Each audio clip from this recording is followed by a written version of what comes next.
Assalamualaikum warahmatullahi wabarakatuh. Terima kasih buat kamu yang udah kembali lagi ke channel Cerita Wulan. Dan di bulan Ramadan ini, Cerita Wulan akan menampilkan sebuah edisi spesial Ramadan yang berisi cerita-cerita tentang hikayat, sejarah, dan riwayat hidup para tokoh-tokoh yang berpengaruh dalam lahir dan perkembangan Islam, juga yang namanya banyak disebutkan di dalam Al-Quran. Dan di malam hari ini, aku ingin menceritakan sebuah kisah tentang seorang nabi yang namanya jarang disebut-sebut.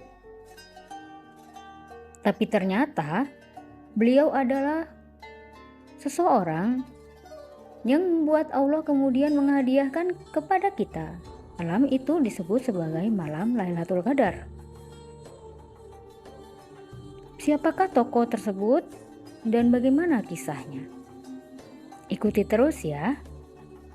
Tapi sebelum aku melanjutkan ceritaku, jangan lupa untuk tetap dukung terus channel ini dengan cara tekan tombol subscribe, like, komen, dan nyalakan notifikasi loncengnya supaya kamu nggak ketinggalan cerita-ceritaku. Terima kasih.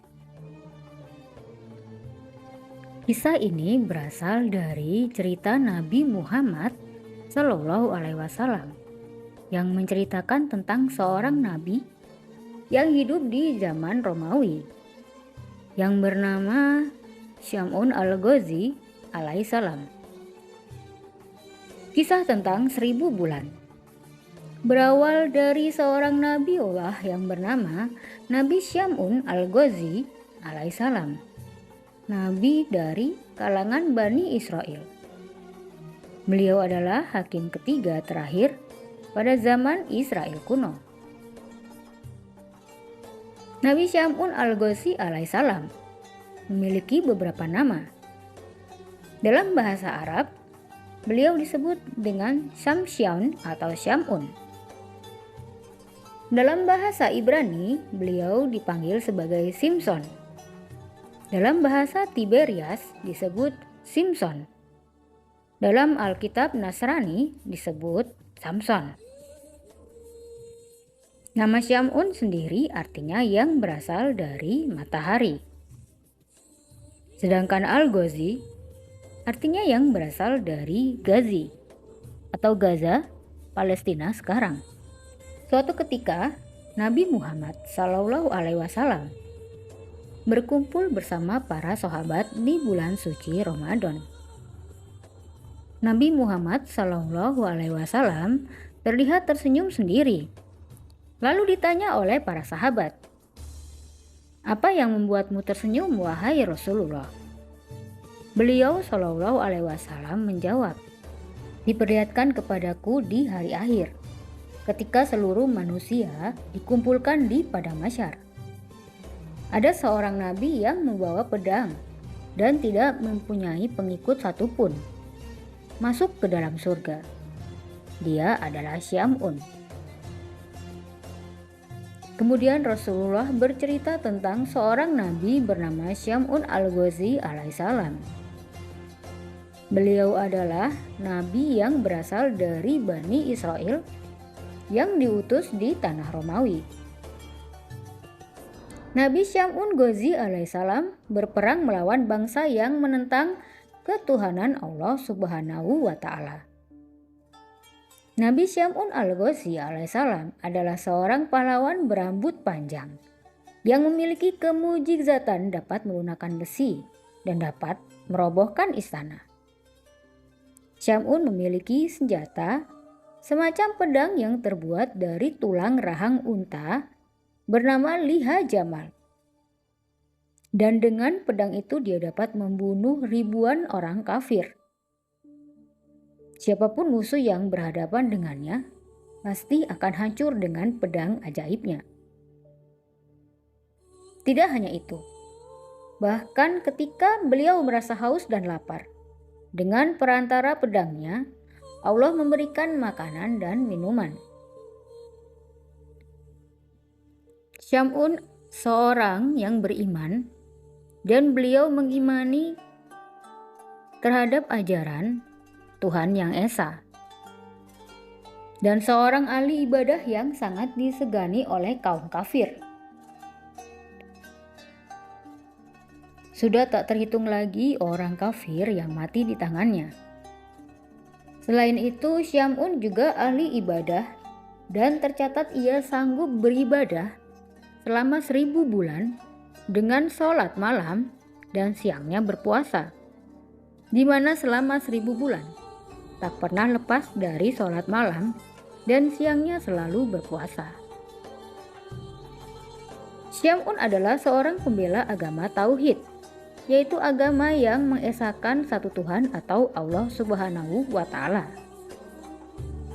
Berperang melawan kaum kafir selama 1000 bulan. Hanya berbekal tulang rahang unta sebagai senjata, tidak memiliki senjata lain. Dan setiap kali menghantam kaum kafir dengan janggut untanya, terbunuhlah banyak kaum kafir dalam jumlah tidak terhitung. Dengan hanya bersenjatakan tulang rahang seekor unta yang dibentuk menyerupai sebuah pedang pendek yang tajam, Nabi Syamun berperang melawan bangsa yang menentang Allah Subhanahu wa Ta'ala dengan penuh keberanian dan selalu dapat mengalahkan mereka. Ketangguhan dan keperkasaan Nabi Syamun dipergunakan untuk menentang penguasa kaum kafirin saat itu, yakni Raja Israel. Menghadapi kesaktian Nabi Syamun Al-Ghazi alaihissalam membuat para kafirun kewalahan. Mereka mencari jalan untuk bisa menundukkannya. Dengan segala kehebatannya itu, ia dibenci oleh para musuh, terutama dari golongan orang kafir. Akhirnya dibuatlah rencana untuk membunuh Syamun. Sang Raja Israel mencari jalan untuk menundukkan Nabi Syamun. Berbagai upaya pun dilakukan olehnya, sehingga akhirnya atas nasihat para penasehatnya diumumkanlah sebuah sayembara, yaitu barang siapa yang dapat menangkap Syamun Al-Ghazi akan mendapat hadiah emas dan permata yang berlimpah. Akhirnya ide licik itu pun ditemukan. Mereka menawarkan hadiah berupa uang dan perhiasan yang berlimpah kepada istri Nabi Syamun dengan syarat ia bersedia melumpuhkan suaminya. Dan istri Nabi yang ternyata seorang kafir ini sangat tergiur oleh hadiah itu. Mereka memanfaatkan istri Nabi Syamun untuk membantu merencanakan melumpuhkan Nabi Syamun. Nabi Syamun Ghazi alaihissalam terpedaya oleh istrinya dan dikhianati istrinya sendiri. Namun pada akhirnya nanti istrinya mendapat balasan yang setimpal dari Allah Subhanahu wa Ta'ala. Setelah dirayu dengan imbalan yang menggiurkan, sang istri mengiyakan ajakan kaum kafir untuk bersengkokol untuk membunuh Syamun, suaminya sendiri, karena ada iming-iming harta benda yang banyak. Dan akhirnya si istri mau melakukan perencanaan kejahatan itu. Maka orang kafir memberikan ide agar dia mengikat tangan dan kaki Syamun sewaktu tidur, untuk kemudian akan dibunuh dengan beramai-ramai. Para pembesar-pembesar kafir berkata, "Kami akan memberimu seutas tali kuat. Ikatlah tangan dan kakinya ketika dia tidur. Nanti setelah itu kamilah yang bertindak untuk membunuhnya." Pada hari pertama, istri Syamun gagal karena ketiduran yang disebabkan karena suaminya terlalu lama mengerjakan sholat malam. Lama waktunya itu sehingga membuat istri Syamun tak kuasa menahan kantuk yang amat sangat. Memang, Nabi Syamun tidurnya hanya sedikit saja dalam semalam. di mana malam-malamnya hanya beliau pergunakan untuk beribadah kepada Allah Subhanahu wa Ta'ala. Keesokan harinya, istri Syam'un kemudian melapor kepada kaum kafir Quraisy bahwa dia belum berhasil mengikat tangan dan kaki suaminya. Ternyata mereka tidak mempermasalahkan hal ini. Pada hari kedua, istri Syam'un berhasil mengikat suaminya ketika tidur dengan seutas tali yang kuat. Tak kala Syam'un bangun dan ingin beribadah kepada Allah Subhanahu wa Ta'ala. Dia terkejut karena kedua kakinya terikat. "Wahai istriku, siapakah yang mengikatku dengan tali ini?" tanya Syam'un kepada istrinya. Kemudian istrinya menjawab, "Aku yang mengikat. Hanya sekedar mengujimu sampai sejauh mana kekuatanmu." Namun Syam'un dengan mudah dapat melepaskan tali yang mengikatnya dengan satu ucapan doa. Kemudian Syam'un lalu bergegas menuju tempat peribadatannya. Maka gagallah rencana pembunuhan pada hari kedua. Namun setelah itu musuh-musuh kafir datang lagi dengan membawa rantai. Dan istri Syam'un siap mengikat suaminya lagi pada keesokan malamnya. Pada hari ketiga, istri Syam'un berhasil lagi mengikat suaminya dengan rantai yang diberikan oleh orang-orang kafir. Ketika Syam'un bangun dan melihat kaki dan tangannya terikat oleh rantai, ia bertanya dengan nada agak marah, "Wahai istriku, siapa yang mengikatku kali ini?" "Aku yang mengikatnya, sekedar untuk mengujimu," jawab istrinya. Namun dengan sekali hentakan, Syam'un dapat menghancurkan rantai tersebut. Lalu Syam'un segera menarik tangannya dan memotong rantai itu. Akhirnya, suatu ketika, istri Syam'un mencari cara untuk mengetahui sebenarnya rahasia apa yang dimiliki oleh suaminya, sehingga tubuhnya sangat kuat dan bisa melepaskan apapun dan menghancurkan apapun yang mengikatnya. Istrinya itu membujuk suaminya agar mau menceritakan rahasia kekuatan tubuhnya tersebut. Karena rasa cintanya kepada sang istri, akhirnya Syam'un bercerita juga jika sebenarnya ia adalah seorang waliullah dari sekian banyak waliullah yang hidup di dunia ini. Syam'un berkata, "Wahai istriku, aku wali di antara wali kekasih Allah. Segala perkara dunia ini tidak ada yang sanggup mengalahkan diriku. Aku punya rambut panjang ini. Ketahuilah bahwa tak ada seorang pun yang mampu mengalahkanku dalam perkara dunia kecuali rambutku ini," jawab Syam'un. Syam'un memang memiliki rambut yang panjang, dan panjangnya digambarkan bahwa ujung rambutnya akan menyentuh tanah saat Syam'un berdiri. Karena sudah mengetahui kelemahan suaminya, akhirnya pada saat Syam'un tidur, mulailah istrinya mengikat tangan Syam'un dengan 4 helai rambutnya, dan mengikat pula kakinya dengan 4 helai rambut milik Syam'un. Sementara Syam'un tetap terlelap di dalam tidurnya.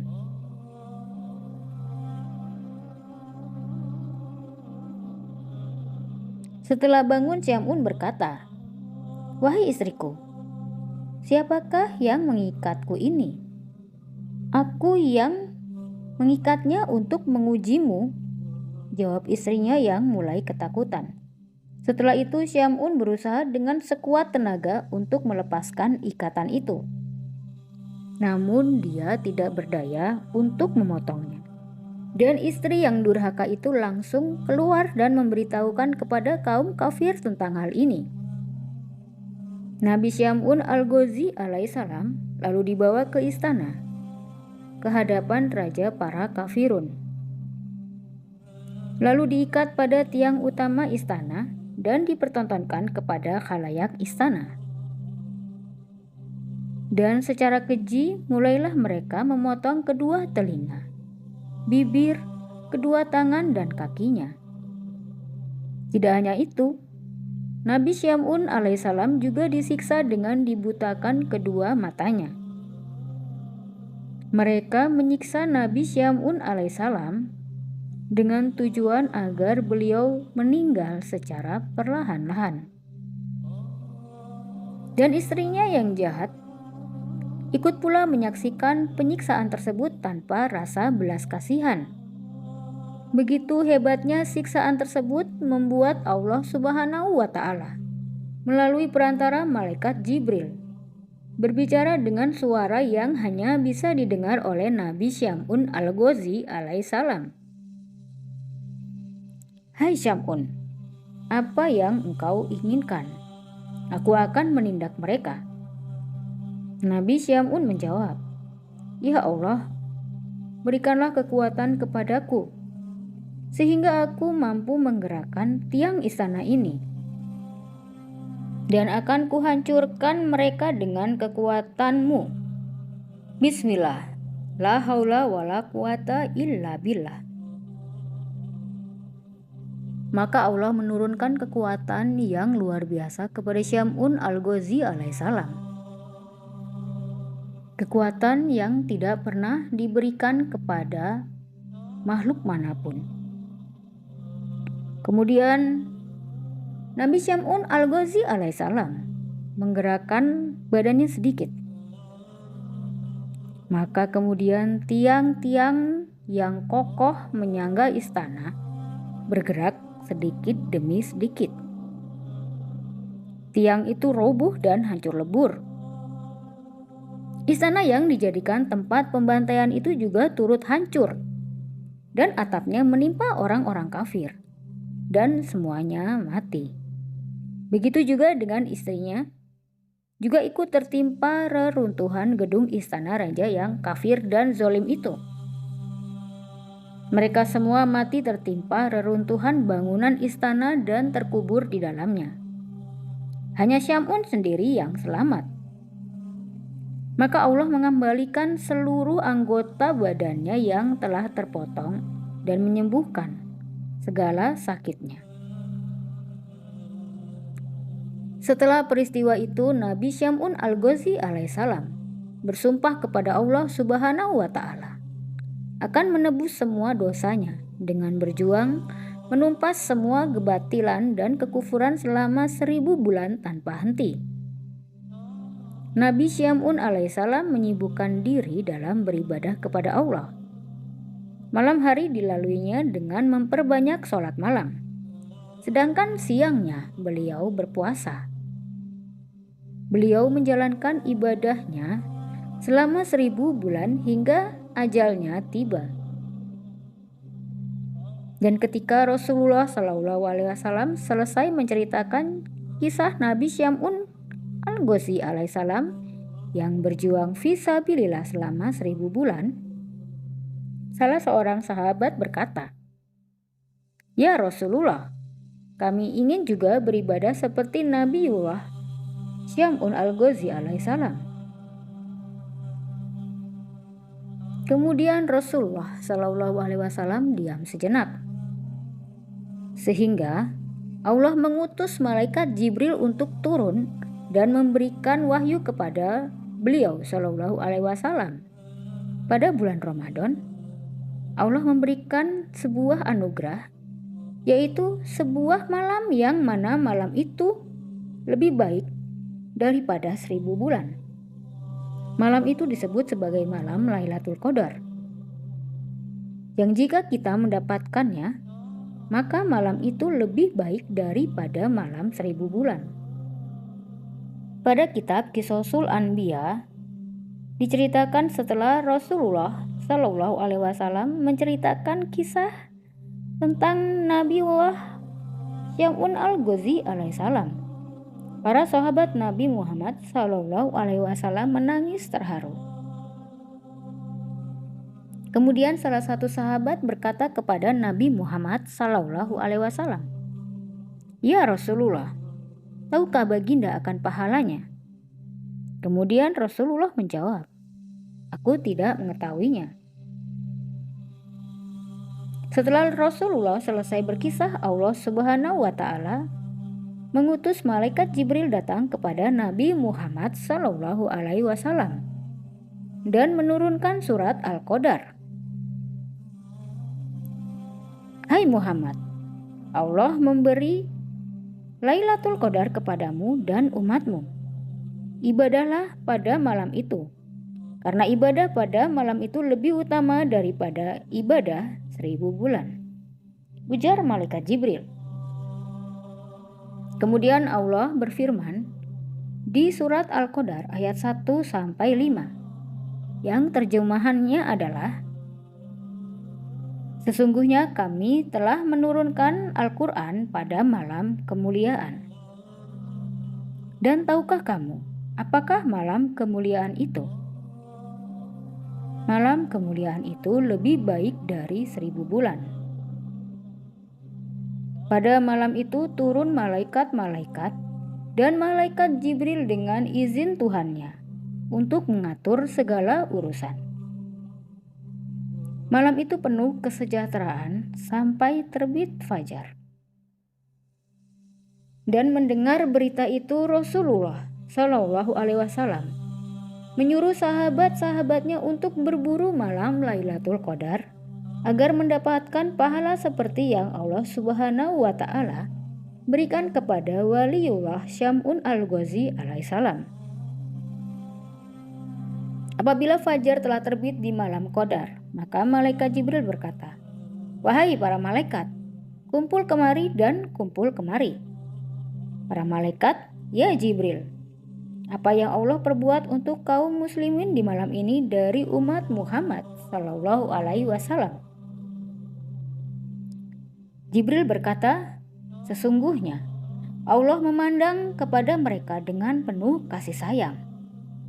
Allah memaafkan serta mengampuni dosa-dosa mereka, kecuali dosa 4 kelompok." Para malaikat berkata, "Siapa 4 kelompok itu ya Jibril?" Jibril menjawab, "Pertama, orang yang membiasakan diri minum arak, mabuk-mabukan. Kedua, orang yang durhaka kepada orang tua. Ketiga, orang yang memutus silaturahim. Keempat, orang yang bertengkar, yaitu pertengkaran dengan sesama yang belum damai dalam jangka waktu 3 hari. Dan kita yang mengetahui 4 perkara yang membuat Allah tidak mau memaafkan dan mengampuni dosa-dosa, sebaiknya kita tidak melakukan 4 perkara tersebut."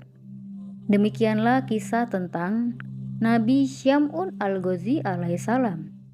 Semoga dengan kisah ini bisa dipetik hikmah dan dijadikan suri tauladan kepada kita umat akhir zaman, agar dapat melaksanakan ketaatan dan kesalihan kepada Allah Subhanahu wa Ta'ala sebagai wujud syukur kita, karena kita telah dipilih Allah untuk menjadi umat dari Rasulullah Sallallahu Alaihi Wasallam. Kita bisa beribadah dan leluasa menjalankan ibadah kepada Allah Subhanahu wa Ta'ala tanpa harus merasa takut dengan ancaman dan siksaan seperti yang dialami oleh Nabiullah Syam'un al-Ghazi alaihissalam. Bisa menjadi tauladan bagi kita agar kita juga bisa melaksanakan ketaatan dan ketakwaan kepada Allah Subhanahu wa Ta'ala. Terima kasih sudah menyimak cerita-ceritaku dari awal hingga akhir. Sampai jumpa di kisah-kisah edisi spesial Ramadan Cerita Wulan berikutnya. Wassalamualaikum warahmatullahi wabarakatuh. سبيل الدموع سبيل مريح تنهدى يا صاحي كي تستريح